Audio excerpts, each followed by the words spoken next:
ವೀಕ್ಷಕರೇ ನಮಸ್ಕಾರ. ನಾನು ನಿಮ್ಮ ನಾಗರಾಜ್ ಚೋಳೂರ್, ಪ್ರಖ್ಯಾತ ಜ್ಯೋತಿಷಿ, ವಾಸ್ತು ಹಾಗೂ ಸಂಖ್ಯಾಶಾಸ್ತ್ರಜ್ಞರು ಮಾತನಾಡ್ತಾ ಇರ್ತಕ್ಕಂಥದ್ದು. ವೀಕ್ಷಕರೇ, ಇವತ್ತಿನ ಸಂಚಿಕೆಯಲ್ಲಿ ಕಟಕ ರಾಶಿಯವರ 2025 ಮಾರ್ಚ್ ತಿಂಗಳ ಗೋಚಾರ ಫಲಾಫಲ ಮತ್ತು ಪರಿಹಾರಗಳ ಬಗ್ಗೆ ತಿಳಿಸ್ಕೊಡ್ತಾ ಇದೆ. ವೀಕ್ಷಕರೇ, ಕಟಕ ರಾಶಿಯವರಿಗೆ 11ನೇ ಮನೆಯಲ್ಲಿ ಗುರು ಇರೋದ್ರಿಂದ ತಾವು ಏನು ಅಂದ್ಕೊಳ್ತೀರೋ ಆ ಕಾರ್ಯದಲ್ಲಿ ಯಶಸ್ಸು ಜಾಸ್ತಿ ಸಿಗುತ್ತೆ.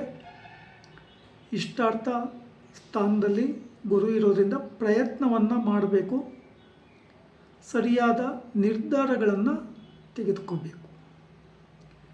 ಆ ರೀತಿ ಆದಾಗ ನಿಮಗೆ ಫಲಾಫಲಗಳು ಖಂಡಿತ ಸಿಗ್ತವೆ. ವಿವಾಹಾದಿ ಶುಭ ಕಾರ್ಯಗಳನ್ನು ಮಾಡೋದಕ್ಕೆ, ಮನೆ ತೆಗೆಯೋದಕ್ಕೆ, ಸೈಟ್ ತಗೊಳ್ಳಿಕ್ಕೆ, ವಾಹನಗಳನ್ನು ತೆಗೆದುಕೊಳ್ಳಿಕ್ಕೆ, ವಿದೇಶ ಪ್ರಯಾಣಗಳಿಗೂ ಅಥವಾ ಪುಣ್ಯಕ್ಷೇತ್ರಗಳಿಗೂ ಪ್ರಯಾಣ ಮಾಡ್ತಕ್ಕಂಥ ಅವಕಾಶಗಳು ತುಂಬ ಹೆಚ್ಚಾಗಿ ಇದೆ. ಸರಿಯಾದ ನಿರ್ಧಾರಗಳನ್ನು ತೆಗೆದುಕೊಂಡು ಆ ಫಲಾಫಲಗಳನ್ನು ಪಡ್ಕೊಂಬೋದು ನಿಮಗೆ ಸೇರಿದ್ದು. ಹಾಗೆ ಈ ಸಮಯದಲ್ಲಿ ನಿಮಗೆ ಸಂಕಷ್ಟ ಅಂತ ಹೇಳಿ ಕಂಡು ಬಂದರೂ ಸಹ ಆಪ್ತ ಸ್ನೇಹಿತರು ಅಥವಾ ಸಂಬಂಧಪಟ್ಟವರಿಂದ ನೆರವು ಸೌಲಭ್ಯವು ಸಿಗುವ ಸಾಧ್ಯತೆಗಳು ಹೆಚ್ಚಾಗಿ ಇರ್ತದೆ. ಈ ಅವಕಾಶವನ್ನು ಸರಿಯಾದ ರೀತಿಯಲ್ಲಿ ಸದ್ಬಳಕೆ ಮಾಡ್ಕೊಂಬೋದು ಬಹಳ ಒಳ್ಳೆಯದು. ಇನ್ನು ಈ ಕಟಕ ರಾಶಿಯವ್ರಿಗೂ ಆರೋಗ್ಯದ ಬಗ್ಗೆ ಹೆಚ್ಚಿನ ಜಾಗರೂಕತೆಯನ್ನು ವಹಿಸೋದು ಬಹಳ ಉತ್ತಮ. ಅಷ್ಟಮದಲ್ಲಿ ಶನಿ ಭಗವಾನ್ ಇರೋದ್ರಿಂದ ಅಷ್ಟಮ ಶನಿ ದೋಷ ಅಂತೇಳಿ ನಾವು ಕರಿತೇವೆ. ಈ ಶನಿ ಭಗವಾನರ ದೋಷಕ್ಕೆ ನೀವು ಶನಿವಾರಗಳಂದು ಕಪ್ಪು ನೀಲಿ ಬಟ್ಟೆ ಹಾಕಬಾರ್ದು, ನಾನ್ ವೆಜ್ಜು, ಡ್ರಿಂಕಿಂಗು ತಗೋಬಾರ್ದು, ಕಟಿಂಗ್ ಶೇವಿಂಗ್ ಮಾಡಿಸ್ಬಾರ್ದು, ಹೊಸ ವ್ಯಾಪಾರ ವ್ಯವಹಾರಗಳನ್ನು ಶನಿವಾರ ಪ್ರಾರಂಭ ಮಾಡಬಾರ್ದು. ಸಂಜೆ ಪ್ರಯಾಣ ಮಾಡಬೇಕಾದ್ರೆ ತುಂಬ ಎಚ್ಚರಿಕೆಯನ್ನು ವಹಿಸ್ತಕ್ಕಂಥದ್ದು ಬಹಳ ಉತ್ತಮ. ಶನಿ ಭಗವಾನರಿಗೆ ಶನಿವಾರಗಳಂದು ಎಳ್ಳೆಣ್ಣೆ ದಾನ ಕೊಡೋದು, ಎಳುಬತ್ತಿ ದೀಪ ಹಚ್ಚಿ 8 ಸುತ್ತು ಪ್ರದಕ್ಷಿಣೆ ಹಾಕಿ ಪ್ರಾರ್ಥನೆ ಮಾಡ್ಕೊತಕ್ಕಂಥದ್ದು, ಬನ್ನಿ ಪತ್ರೆ, ಬಿಲ್ವ ಪತ್ರೆಯನ್ನು ಅರ್ಪಣೆ ಮಾಡಿ ಪೂಜೆ ಮಾಡಿಸ್ತಕ್ಕಂಥದ್ದು ಬಹಳ ಉತ್ತಮ. ಹಾಗೆ ಅಲ್ಲೇ ನವಗ್ರಹಗಳ ಸಾನ್ನಿಧ್ಯ ಇದ್ದರೆ ನವಗ್ರಹಗಳಿಗೆ 9 ಸುತ್ತು ಪ್ರದಕ್ಷಿಣೆ ಹಾಕಿ ಕೈ ಮುಗಿದು ನಿಂತುಕೊಂಡು ಪ್ರಾರ್ಥನೆ ಮಾಡ್ಕೋಬೇಕು. ಶನಿ ಭಗವಾನರ ದೇವಸ್ಥಾನದಲ್ಲಿ ದೀರ್ಘದಂಡ ನಮಸ್ಕಾರ ಒಳ್ಳೆಯದಲ್ಲ. ಶನಿ ಭಗವಾನರ ದೃಷ್ಟಿ ಕೆಳಗಡೆ ಇರೋದ್ರಿಂದ ನಿಮ್ಮ ಮೇಲೆ ಶನಿ ಭಗವಾನರ ದೃಷ್ಟಿ ಬೀಳದಲೇ ಇರೋ ರೀತಿಯಲ್ಲಿ ಎಚ್ಚರಿಕೆಯನ್ನು ವಹಿಸಿ. ಹಾಗೆ ಸಾಧ್ಯವಾದರೆ ಆಂಜನೇಯನ ದೇವಸ್ಥಾನಕ್ಕೆ ಹೋಗಿ ಪೂಜೆ ಕೊಡಿ.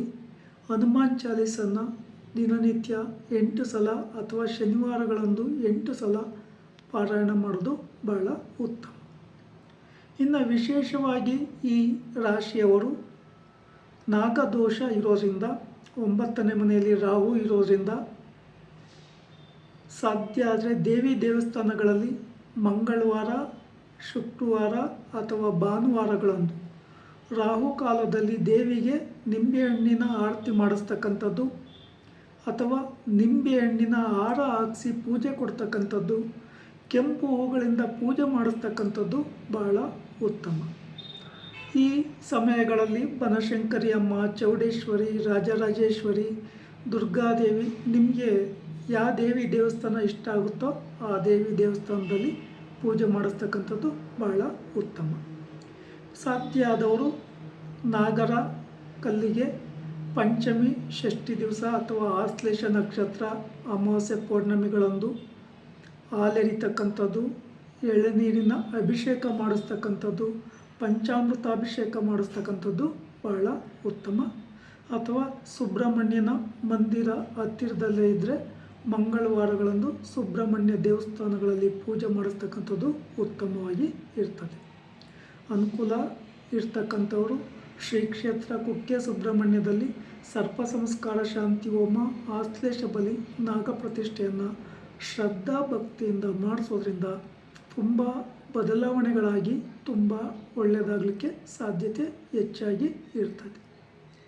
ಇಲ್ಲಿ ವಿಶೇಷವಾಗಿ ಅಷ್ಟಮ ಶನಿಯ ನೆಗೆಟಿವ್ ವೈಬ್ರೇಷನ್ ಇರೋದ್ರಿಂದ ಶನಿ ಭಗವಾನರಿಗೆ ತಪ್ಪದೇ ಪರಿಹಾರಗಳನ್ನು ಮಾಡಿಕೊಳ್ಳಿ.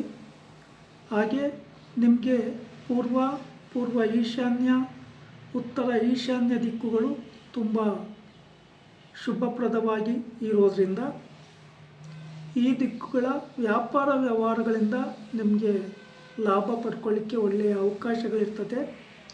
ಅದೇ ರೀತಿ ಬಿಳಿಯ ಬಣ್ಣ, ಹಳದಿ ಮತ್ತು ಕೆಂಪು ಬಣ್ಣಗಳು ನಿಮಗೆ ಶುಭಪ್ರದವಾಗಿ ಇರ್ತದೆ. ಗುರುವಾರ, ಸೋಮವಾರ, ಭಾನುವಾರ ಮತ್ತು ಮಂಗಳವಾರ ನಿಮ್ಮ ರಾಶಿಗೆ ಶುಭಪ್ರದವಾಗಿ ಇರ್ತದೆ. ಈ ದಿನಗಳಲ್ಲಿ ಒಳ್ಳೆಯ ಸಮಯ ನೋಡಿಕೊಂಡು ನಿಮ್ಮ ಕಾರ್ಯಗಳಿಗೆ ಸದ್ಬಳಕೆ ಮಾಡಿಕೊಳ್ಳಿ. ವೀಕ್ಷಕರೇ, ಈ ವಿಡಿಯೋ ಇಷ್ಟ ಆಯಿತು ಅಂದರೆ ಲೈಕ್ ಮಾಡಿ, ಶೇರ್ ಮಾಡಿ, ಸಬ್ಸ್ಕ್ರೈಬ್ ಆಗಿ, ಆಲ್ ಐಕನ್ ಒತ್ತಿ, ಬೆಲ್ ಐಕನ್ ಒತ್ತಿ. ನಮಸ್ಕಾರ.